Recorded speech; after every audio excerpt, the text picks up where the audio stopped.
28 апрел асосгузори сулҳу ваҳдати миллӣ, пешвои миллат, президенти ҷумҳурии Тоҷикистон муҳтарам Эмомалӣ Раҳмон дар шаҳраки Данғараи ноҳияи Данғара боғи фарҳангию фароғатиро расман ифтитоҳ намуда, бо шароити он шинос шуданд.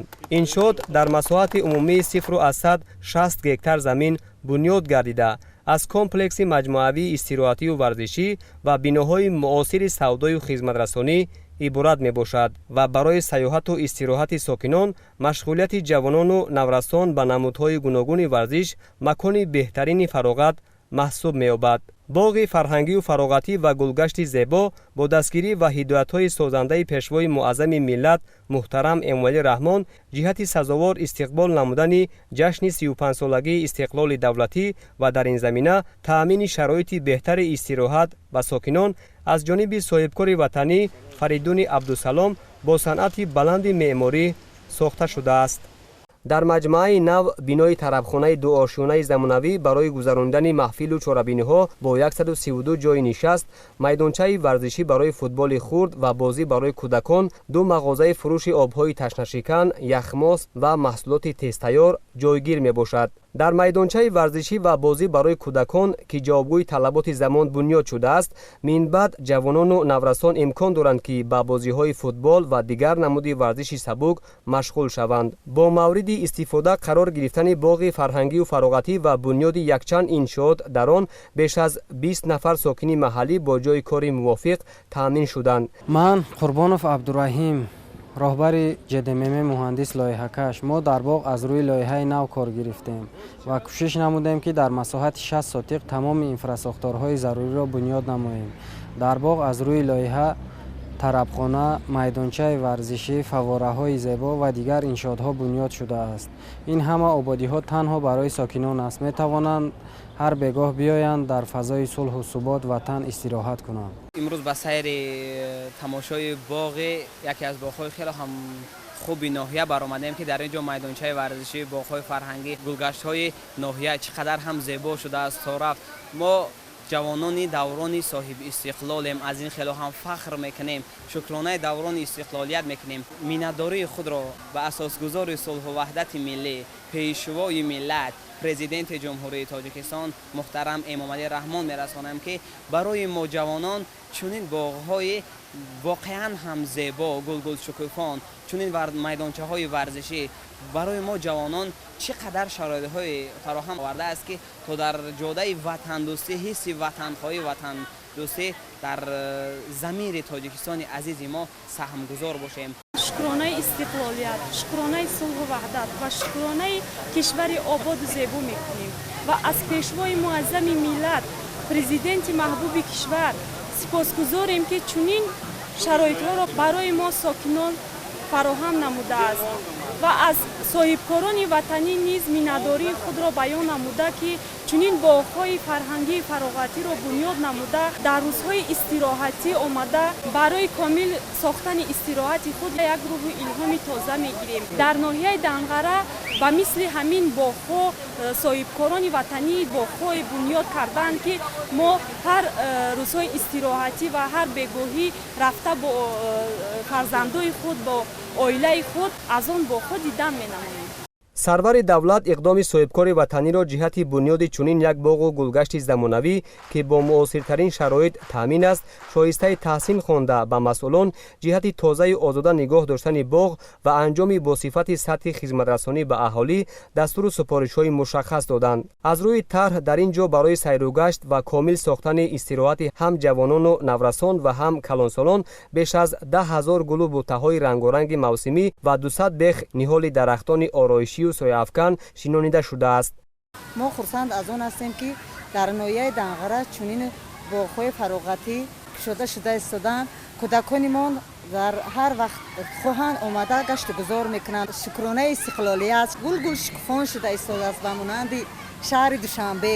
суҳбаткардаҳои бо нақшу нигори миллӣ ороёфта 4 фаввораи замонавӣ, 22 нишастгоҳ, 110 чароғаки равшандиҳанда ва дигар иншооти ёрирасоне ки дар дохили боғи фарҳангӣ бунёд гардидааст, ба ҳар як нафар рӯҳи илҳоми тоза мебахшад. дарахтон ва гулу бутаҳо ба таври муосир обрасонӣ гардида, роҳравҳои боғи навтаъсис бо санъати баланди меъморӣ сафолакпӯш шудааст. пешвои миллат муҳтарам Эмомалӣ Раҳмон пас аз боздид аз шароити боғи навбунёд дар ҳамин ҷо дар доираи сиёсати инсонпарваронаи хеш бо 50 нафар ятими кул мулоқот доир намуда бо онҳо суҳбати самимӣ анҷом доданд. тавре таъкид гардид, дастгирии шахсони имконияташон маҳдуд ва якаву танҳо дар меҳвари сиёсати пешгирифтаи ҳукумати мамлакат қарор дошта, барои нигоҳубин ба таҳсил фаро гирифтан ва соҳибшуғл намудани онҳо аз ҷониби давлат тадбирҳои зарурӣ амалӣ мегардад. дар доираи иқдомҳои иҷтимоии роҳбарияти давлат дар ин рӯз 50 нафар ятими кулли муассисаҳои таълимии ноҳияи Данғара бо тӯҳфаҳои пешвои миллат ки аз сару либоси мактабӣ, пойафзол, сару либоси зимистона, китобҳои бадеӣ ва шириниҳо иборат буд, қадрдонӣ шуданд. мавриди зикр аст ки дар доираи сиёсати иҷтимоии ҳукумати мамлакат кӯдакони ятиму бепарастор ва шахсони имконияташон маҳдуд ҳамеша дастгирӣ меёбанд ва дар арафаи ҳамаи иду ҷашнҳо барои болидарӯҳии онҳо кӯмакҳои моддию маънавӣ расонида мешаванд. сарвари давлат муҳтарам Эмомалӣ Раҳмон зимни тақдими тӯҳфаҳо ва суҳбати самимӣ онҳоро ба дӯст доштани ватан, китобхонӣ, омӯзиши забонҳои хориҷӣ ва дигар амалҳои неки инсонӣ ҳидоят карданд. вазифаи давлат ҳукумат тарбия кардан аст. мо кӯмак мекунем, дастгиритон мекунем, тарбиятон мекунем. худатон нас хондем бо ои алоқати оянда донишгоҳу донишгоҳҳои олии мамлакат куҷое ки завқ дорем ба касбу ҳунар дохил шуда баъд ҳаёти мустақилона қати пеш меравем. яъне зиндагитонро худатон пеш бурданатон лозим мешавад. барои зиндагӣ мустақилона гузаштан чӣ доштан дар кор? касб ҳунар доштан дар кор ҳамкане савод доштан дар кор. касбу ҳунарҳое ки завқ дорем сидқан омӯхта мутахассисати баланд шуда зиндагиро пеш бурдан лозим аст. дар ҳаёт дар зиндагӣ рӯ афтода набошед, хонед, дар корҳои ҷамъияти фаъол бошед, ғайри барномаҳои таълимӣ китобҳои бадеам хондан дар кор. китоб хондан шахсро босавод мекунад, сухандон мекунад, сатҳи маърифатнокиша баланд мевардорад, шӯрноки инсон васеъ мешавад. ин барои шумо бисёр муҳим аст. аз ин тадбири хайру эҳсонкорӣ ки пайваста аз ҷониби президенти мамлакат анҷом дода мешавад, кӯдакон хушҳол гардида ба сарвари ғамхори хеш изҳори миннатдорӣ баён намуданд.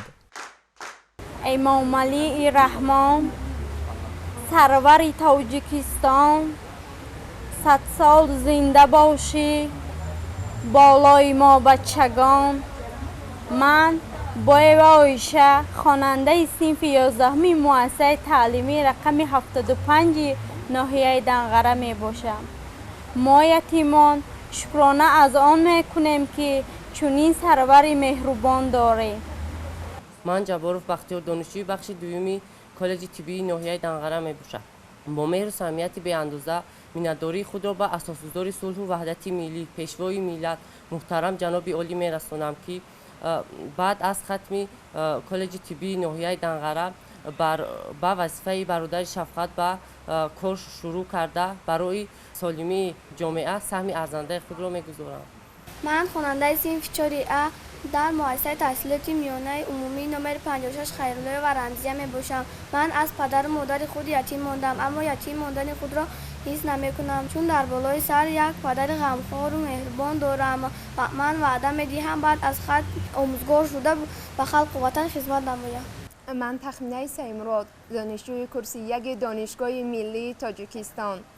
имрӯз хушҳолии мо ятимон ҳадду канор надорад, зеро асосгузори сулҳу ваҳдати миллӣ, пешвои муаззами миллат ба ноҳияи файзбори Данғара ташриф оварда ва бо мо вохӯрӣ намуданд.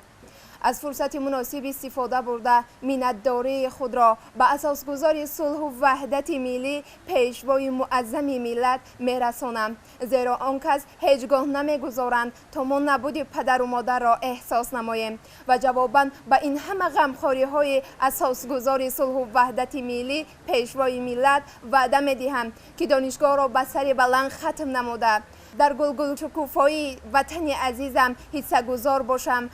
من تورای و مرزیه، خواننده صنف دهم مؤسسه تعلیمی دولتی مکتب پرزیدنتی برای کودکان بالیاقت در ناحیه دنقره می باشم. از تشریف سرور عالی به ناحیه و واخوریشان با ما یتیمان به امر تقدیر به نصیب گشته از مهر پدر و مادر خیلی خرسندیم. ما خود را تنها حس نمی کنیم. جواباً به همه غمخواری های پیشوای معظم ملت وعده می دهم که مکتب را به بهای خوب و اعلی ختم نموده در پیشرفت تاجیکستان عزیز سهم ارزنده می‌گذارم.